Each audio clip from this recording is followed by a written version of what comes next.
friends, welcome back to Mimi's Mixed Bag. I just got home from school and I thought I better get on this week's project because I've got my little 10-month-old grandson tomorrow and I can't get anything done when I have him. Today I'm bringing you a cute little fall craft. It's something I've been looking at for the last month when I have hall duty in the morning and afternoons.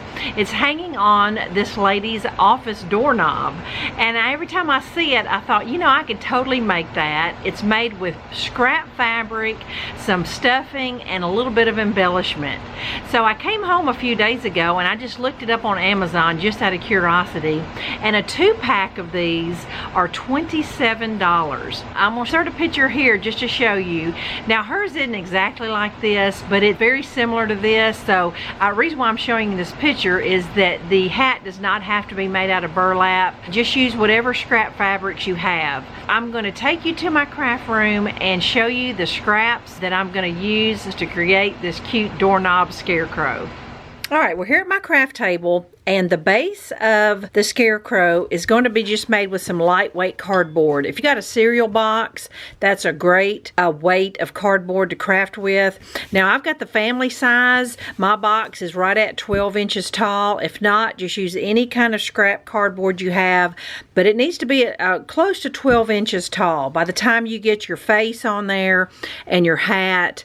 I've got a 7-inch saucer here, and I'm just going to turn this over, and this is probably the hardest part of the whole project, is just getting your scarecrow sketched out. But I'm going to take a Sharpie marker and give myself the face shape. Now I'm just going to eyeball a hat shape. It does not, the good thing is none of this is going to show. I'm going to do it something like that. And then if you have a smaller something that you could use, that's going to be your hanger part. I may or may not cut my hole that big. So now you see what I've got sketched out here. I'm going to cut this cardboard out. Alright, I've got my cardboard cut out now. Now as far as your stuffing, you can open up an old pillow, pull that out. You can even cover this whole cardboard thing with cotton balls. Whatever you got to create some dimension, some soft, fluffy dimension. Anything will work. I happen to have this sheet, like this quilt batting that's kind of in sheets, and it's a little bit easier to work with. You're going to glue on your stuffing, whatever you've got. Like I said, cotton balls or anything. Before I put my batting down, let me just show you. I'm just using some school glue. This is purple school glue that dries clear. I just smeared it on there. All I'm trying to do is to get the stuffing stationary so it doesn't shift on me. Stick it on there like that and then cut off the extra. And then I'm going to try to trim it a little bit bigger than the cardboard. Alright, let me show you what I have now. There's my batting. It doesn't look like a scarecrow now, but I promise, just trust the process.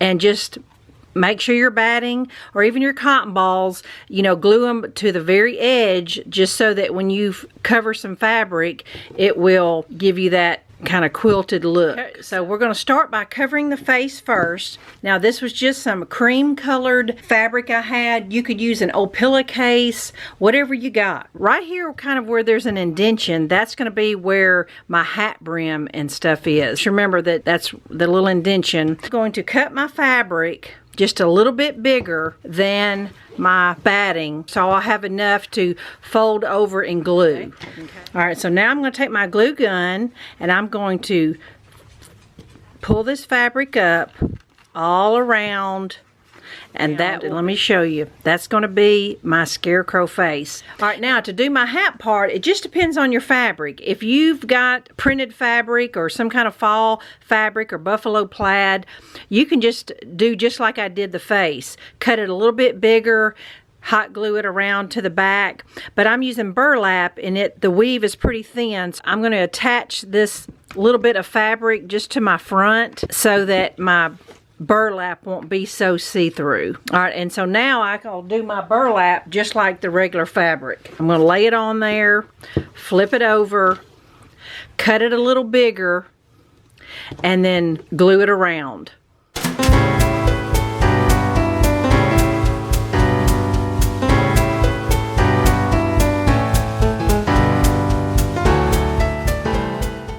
Okay, I've got it. It's not perfect. I'm going to go back and hot glue it just a little bit more. But I'm going to flip it over here and just show you what I'm looking at here. All right, I'm going to cut this little hole last. I'm just going to put a little plus mark and then fold the little flaps to the back, just like that. You may have to cut your little slits bigger, but you get the idea. All right, let me show you my front here. With a little patience and some hot glue, you can totally open up that hole, but you got to keep clipping your little flap, and with enough hot glue, you can get it turned back. So that's exactly the look I was going for. Now, if your hat's not perfect, that's totally fine. That's the characteristic of a scarecrow. Since I pulled this fabric down a little further, I'm going to curl it up now, and that's going to be the brim of my hat. And you can just depend on your fabric. It's actually harder using burlap than it would be just regular fabric. I'm having to really watch my fingers. With it being frayed on the edges, that adds to the scarecrow characteristic. You can just keep hot gluing where you need to hot glue. As rough as the back looks with this hot glue, I'm going to cut a piece of felt or something to cover that up. So I'm going to let that hot glue set up just a little bit. And now here's the fun part. We're just going to create the face using just some scraps I can come up with. I'll see what I can find and I'll be back. Okay, let me show you what I come up with. I found 2 white buttons. They don't match exactly, but they're close enough. And I got 2 small buttons, and those don't match either, but I'm going to make that the eyes. I had some stiff orange felt that I'm going to just make the little triangle nose. If you got some fabric or something like that. I've got an old little sunflower, small enough where I think it'll fit. I don't think it's too terribly big.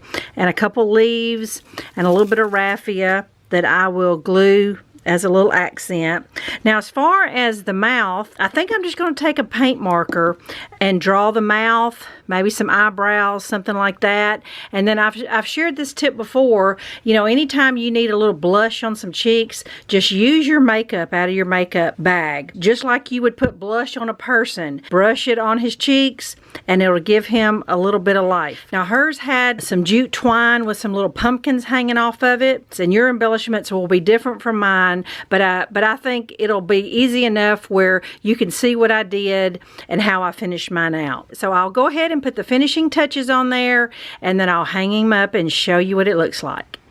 All right, friends, it's a little gloomy out here today, but I found a doorknob that I could stick my little scarecrow on. I'm going to show you the back. I just covered him in burlap to cover up all the messy glue parts, and hot glued a little bow to the bottom of his face. Added some raffia up under the little hat brim and hot glued the little flower and leaves. And I just ended up using a Sharpie marker to do his eyebrows and his lips. I think if you used regular fabric instead of burlap, it might be a little easier, but I love the look of burlap and I'm glad I did it. And I had one little touch of hot glue right here on his cheek that I didn't want to pick off and mess up, but that was my little mistake. But how cute this turned out to hang on your doorknob. So I hope you enjoyed this little fall craft and you're able to find the scraps and make yourself your own doorknob scarecrow. Thanks so much for watching. I'll be back next week. Bye-bye.